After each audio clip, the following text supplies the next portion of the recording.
আপনারা তো আমার কথা শোনার জন্য এখানে এসেছেন, বাট এই যে আমার ফেস নিয়ে যে নোংরামো শুরু হয়ে যাবে, আমার বক্তব্যকে কোট করা হবে শুধু ছোট্ট অংশে যেটা দিয়ে বিতর্ক করা যায়। সে ফেস ঢেকে রাখুক আর খুলেই রাখুক, সে হিজাব পরে থাকুক, সে ওড়না নিয়ে রাখুক না ওড়না না নিয়ে রাখুক, সেটাই ভাইরাল, সেটাই হচ্ছে তাকে হেনস্থার শিকার হতে হয়। আর কয়দিন দেশের মধ্যে এইভাবে নারীরা হেনস্থার শিকার হবে? এখন আপনি যদি প্রশ্ন রাখেন পরবর্তীতে যে এই সমাধানটা আমরা অ্যাকচুয়ালি কী চাই, আমরা সমাধানটা এটাই চাই যে এগুলো বন্ধ হোক। এগুলো যদি বন্ধ না হয় তাহলে নারীদের অগ্রগতি কীভাবে হবে? আপনি বা আপনারা বিশ্বাস করেন যে নারীরা এগিয়ে যেতে পারবে? এই বাধাগুলো কি বাধা হিসেবে মনে হয় না? একটা নারীকে যখন সেক্সুয়ালি হ্যারাসমেন্ট করা হয়, এক ফিজিক্যালি হ্যারাসমেন্ট করা হয়, মেন্টালি হ্যারাসমেন্টটা করা হয়, এটা কি নারীর জন্য অগ্রগতির জন্য বাধা নয় কি? আর যদি উন্নয়নশীল দেশে নারীকে মানব সম্পদ হিসেবেই চিন্তা করা হয়, তাহলে এই মানব সম্পদের কতটুকু পরিচর্যা করা হচ্ছে? রাষ্ট্রের কি এটা নিয়ে কনসার্ন রাখা উচিত নয়? আপনারা তো আমার কথা শোনার জন্য এখানে এসেছেন, বাট এই যে আমার ফেস নিয়ে যে নোংরামো শুরু হয়ে যাবে, আমার বক্তব্যকে কোট করা হবে শুধু ছোট্ট অংশে যেটা দিয়ে বিতর্ক করা যায়।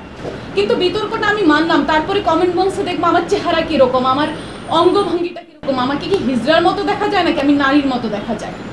এই ধরনের কুরুচিপূর্ণ যে মন্তব্যগুলো আছে, এগুলার বিরুদ্ধে সামাজিক অবস্থানটা কোথায়?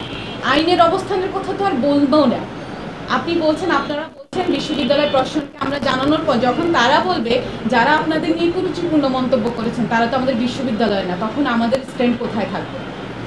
আপনারা বরং এই প্রশ্নটা আমাদেরকে সহ রাষ্ট্রকে করেন যে রাষ্ট্রের নারীদের সুরক্ষার জন্য অবস্থানটা কোথায় এবং স্ট্রং অনলাইন ফ্যাসিলিটিমূলক আইনটা কোথায়।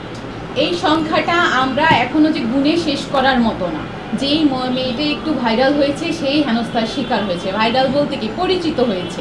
ভাইরাল শব্দটাকে এখন নেগেটিভলি ইউজ করা হয়। আমরা মনে করবো যে অনেকের কাছে তার ফেসটা পরিচিত হয়েছে। সে ফেস ঢেকে রাখুক আর খুলেই রাখুক, সে হিজাব পরে থাকুক, সে ওড়না নিয়ে রাখুক না ওড়না না নিয়ে রাখুক, সেটাই ভাইরাল, সেটাই হচ্ছে তাকে হেনস্থার শিকার হতে হয়। এখন আমরা মেয়ে হিসেবেই অনেক অস্বস্তির মধ্যে পড়ে গেছি এবং কষ্টের সুরে বলতে হয় মেয়ে হয়ে কেন জন্ম নিয়েছি ভাই। মামলা আমরা পার্সোনালি অনেক করার চেষ্টা করেছি, আমি নিজে করেছি, ও করেছে। আমার একটা যে সহ প্রতিষ্ঠাতা আছে সাকাফি, ওর ফেস নিয়ে ভিডিও করা হয়েছে। ও অনেক মামলা করেছে, করেছে ডিবিতে, প্রত্যেক দিন যাওয়া আসা করে, কিন্তু এখন পর্যন্ত ও নিজেই কোনো সলিউশন পায়নি। এই মামলাগুলোতে আসলে কোনো একটা ফলাফল আমরা দেখি না। সমর্থনই তো যথাযথভাবে পেয়ে উঠছে না যে একটা সোশ্যাল ভয়েস রেস, যে নারীদের এই জিনিস বন্ধ করতে হবে। সেই জায়গায় আপনি আইনের প্রশ্নটা করেছেন, আমরা যথাযথভাবে এখনও সেটা পাচ্ছি না বলেই এখনও আওয়াজটা জারি রাখতেছি, আওয়াজটা জানাচ্ছি এবং আমরা আশা রাখি, আমরা আশাহত হতে চাই না। এটা আমারও দেশ, এটা আমারও এরিয়া, আমারও বিশ্ববিদ্যালয়, এই এলাকাটা আমাদের এখানে বাঁচতে হবে।